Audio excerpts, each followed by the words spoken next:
I think this is a fundamental change in the politics of our country.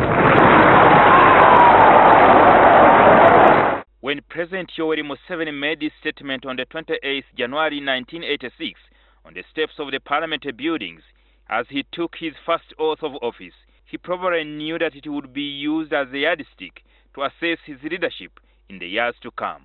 I always say that actually if the President Museveni of 1986 was to be able to face with the president of today, they would fight. But the older one now would be the most ashamed.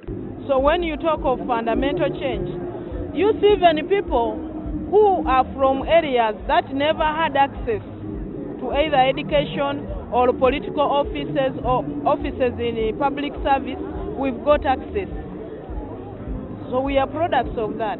After 30 years, it's just a simple contradiction about an individual who told us that it's not a mere change of guard, it's a fundamental change. It's a change that is going to be seen in which everybody has freedom. Later, in his book titled What's Africa's Problems, President Museveni said a critical impediment to Africa, and by extension Uganda's progress, was leaders who overstay in power. Please, do not count us in that category of people. So one of the fundamental changes we've never seen in Uganda, for example, is a peaceful transition. So that he hasn't done. The overstaying in power of leaders, which precisely has become the adage, the history that has left the country with 30 years down the road. I think he later revised it to leaders who overstay without the people's mandate. That aside, what took him to the bush in 1980 was a stolen election. I think what we haven't resolved and solved is free and fair elections.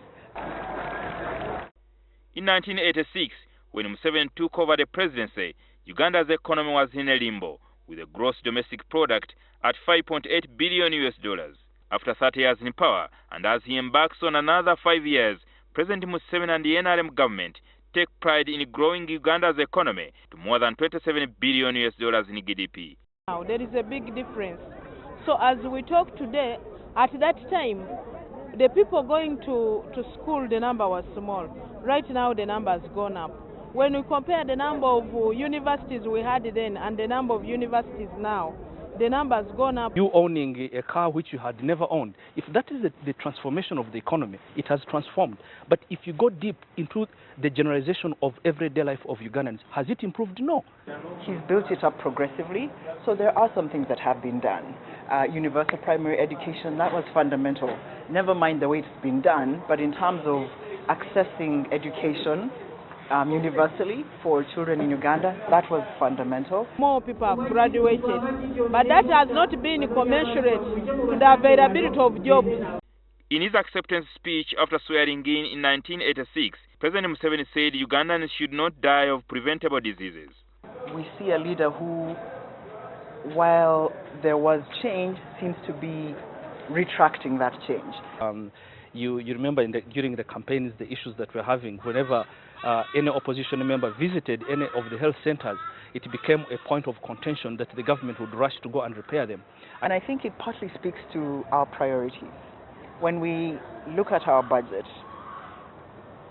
what are the sectors that receive more money and why? I think we have often challenged things like the defense spending, and even though they say that we need security, you cannot secure people who are dying.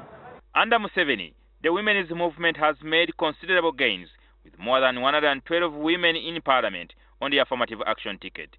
Many more women represented in leadership, like never before in the politics of Uganda. We had a process towards a new constitution, and I think in Ugandans' minds this was a new beginning. We were starting on a fresh slate.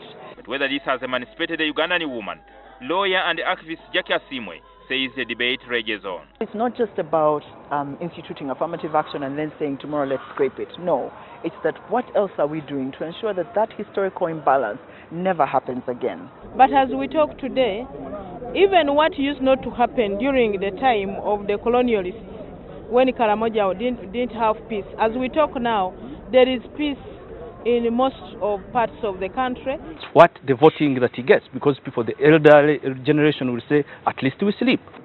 But corruption seems to be escalating.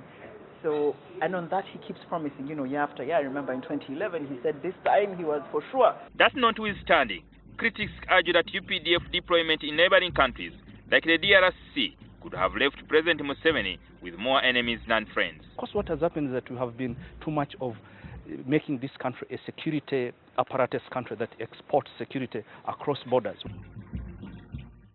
After he took his 6th oath of office at Kololo ceremonial grounds, President Museveni promised to begin oil production.